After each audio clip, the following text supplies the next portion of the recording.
This is activity by which we will verify the various factors on which resistance depends.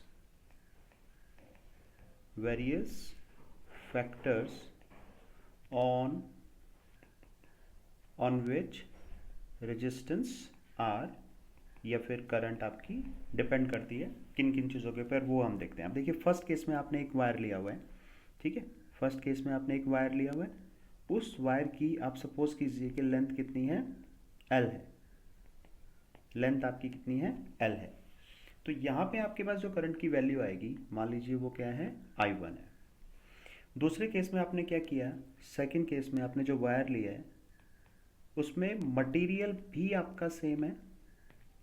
Material क्या है, same, और साथ ही साथ cross sectional area भी आपका सेम है। बट एक चीज़ जो हमने चेंज की है वो क्या है, लेंथ जो है हमारी वो 2L ले ली हमने। थर्ड केस में हमने क्या किया, थर्ड केस में हमने एक दूसरा कोई मटेरियल ले लिया है, नहीं सेम मटेरियल लिया हमने। मटेरियल का जो वायर है उसका जो मटेरियल है वो क्या है, सेम रख लिया हमने। और इस बार हमने क्या किया, लेंथ तो L ही रखी है, लेंथ क्या रखी है, L रखी है, और जो क्रॉस सेक्शनल एरिया है वो हमने कर दिया है डबल। क्रॉस सेक्शनल एरिया कितना कर दिया है, डबल। वो आप देख भी रहे हैं यहाँ पे कि ये थिकर वायर है इसके कंपैरेटिवली। और फोर्थ केस में हमने क्या किया, जो वायर का मटेरियल है वो हमने चेंज कर दिया। मान लीजिए पहले अगर हम नाइक्रोम वायर ले रहे थे, यहाँ पे आपने जो ले लिया वो क्या लिया, वो कॉपर वायर ले लिया, और जो लेंथ है उसकी वो आपकी L ही है, और क्रॉस सेक्शनल एरिया आपका क्या है, वो A है। तो क्रॉस सेक्शनल एरिया हमने यहाँ पे चेंज किया, जिसको हमने ले लिया है 2A। बाकी सब जगह क्रॉस सेक्शनल एरिया क्या है हमारे पास, A ही है। यहाँ पे भी क्रॉस सेक्शनल एरिया A है, यहाँ पे लेंथ डबल है, क्रॉस सेक्शनल एरिया सेम है।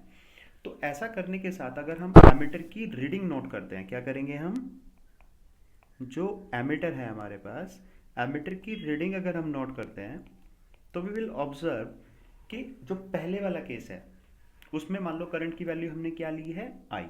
चलो इसमें तो एमीटर की रीडिंग फर्स्ट केस में क्या होगी है, I, वो हमने अज्यूम कर लिया है। दूसरे वाले केस में जब हमने क्या किया है, जब लेंथ हमने डबल कर दी है, क्या कर दी हमने, लेंथ अगर डबल कर दी है तो दूसरे केस में करंट की वैल्यू क्या होगी आपकी, हो जाएगी हाफ।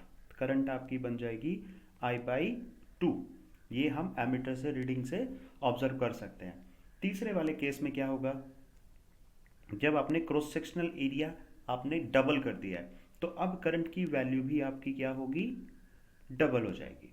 और अगर फोर्थ की हम बात करते हैं तो फोर्थ वाले केस में क्या होगा कि जो करंट की वैल्यू है फर्स्ट केस में, दूसरे केस में, थर्ड केस में, इससे बिल्कुल डिफरेंट ही आएगी, बिल्कुल, बिकॉज टोटली डिफरेंट आएगी current, because we have change the material.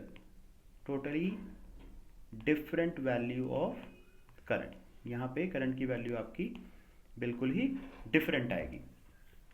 अब इस सारी एक्टिविटी से हमें क्या पता लगता है कि करंट की वैल्यू चेंज होगी हमारे पास, क्योंकि अगर आपको ओम्स लॉ याद है, V is equal to I R, तो वहाँ से आपको क्या पता है, I is equal to V by are.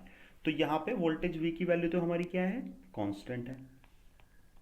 लेकिन अगर हम क्या कर रहे हैं, एक लेंथ बढ़ा दे रहे हैं, अगर हम लेंथ इंक्रीज कर रहे हैं तो हमारा रेजिस्टेंस भी क्या हो रहा है, इंक्रीज हो रहा है, तो R प्रोपोर्शनल टू L। और अगर क्रॉस सेक्शनल एरिया हमने बढ़ा दिया तो हमारा रेजिस्टेंस क्या हो गया, जो क्रॉस सेक्शनल एरिया जो आपका आपने बढ़ा दिया तो रेजिस्टेंस उसके इनवर्सली प्रोपोर्शनल होता है। तो करंट भी आपकी क्या होगी, अगर रेजिस्टेंस कम होगा तो करंट आपकी इंक्रीज हो जाएगी। और अगर मटेरियल चेंज कर देंगे तो आपकी जो रेजिस्टिविटी होती है रो, उसके हिसाब से क्या होगा कि आपकी करंट की वैल्यू फिर से बिल्कुल डिफरेंट आएगी और उसका कोई रिलेशन नहीं होगा इनके साथ।